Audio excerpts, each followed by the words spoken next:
येतात विषयाच्या अधीन झालेल्या जीवांना विषयातून निर्विषय करण्याकरिता संत येत असतात.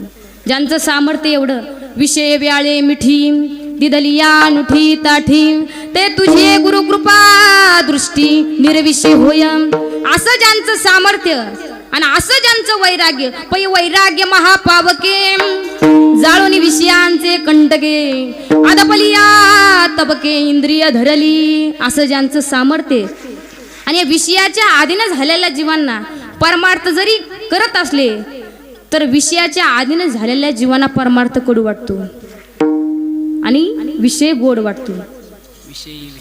विषयी विषयाचा पडिपाडू गोड परमार्थ लागे कडू. कडू विषय तो गोडू जीवासी झाला. जो विषय